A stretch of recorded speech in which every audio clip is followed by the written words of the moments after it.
नमस्कार, मैं हूं सतीश मेहरा। साथियों, ईरान और इजराइल के बीच जारी युद्ध अब एक वैश्विक युद्ध का रूप लेता जा रहा है। शनिवार देर रात अमेरिका ने ईरान के 3 प्रमुख ठिकानों फोर्डो, नंताज और इस्फान पर हवाई हमले कर पूरे क्षेत्र को हिलाकर रख दिया है। इस हमले के तुरंत बाद कई खाड़ी देश अमेरिका के खिलाफ खड़े हो गए हैं और ईरान के समर्थन में स्वर मुखर किए हैं। अमेरिका द्वारा ईरान पर किए गए हमले के बाद कई इस्लामिक देश ईरान के समर्थन में उतर आए हैं। अब लगने लगा है कि यह युद्ध धार्मिक आधार लेता जा रहा है। यदि ऐसा हुआ तो यह विश्व युद्ध के साथ साथ कई देशों में गृह युद्ध का भी रूप ले सकता है। पश्चिमी एशिया में हालात और ज्यादा अस्थिर होते दिख रहे हैं। अमेरिका के हमले के बाद सऊदी अरब, कतर, ओमान, इराक, पाकिस्तान और फिलिस्तीन ने एक सुर में इस कार्रवाई की आलोचना की है।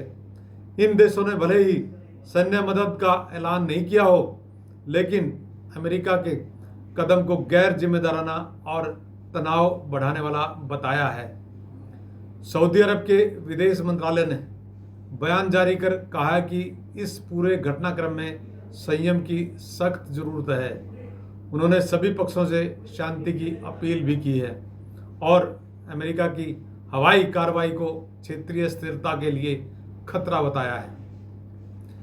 उधर कतर ने भी स्पष्ट कहा है कि यह युद्ध अब विनाश की ओर बढ़ रहा है और अमेरिका ने हमला कर स्थिति को और ज़्यादा बिगाड़ दिया है।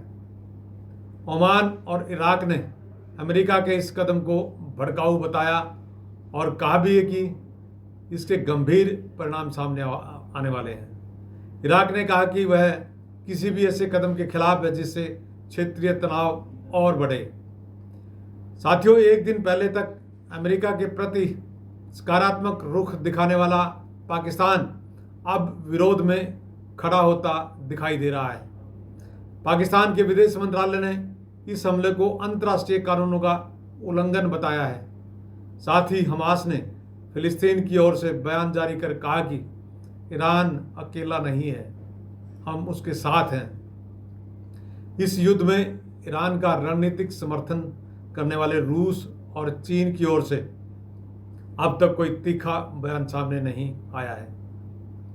हालांकि दोनों देशों ने इससे पहले अमेरिका की कार्रवाई पर असहमति जताई थी।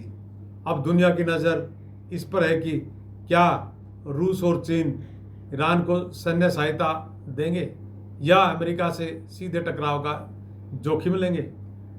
अमेरिका ने दावा किया है कि उसके हमले से ईरान की परमाणु क्षमता को गंभीर नुकसान हुआ है। साथ ही वाशिंगटन ने यह भी स्पष्ट किया कि अगर ईरान ने अब भी शांति समझौता नहीं किया तो और हमले किए जाएंगे।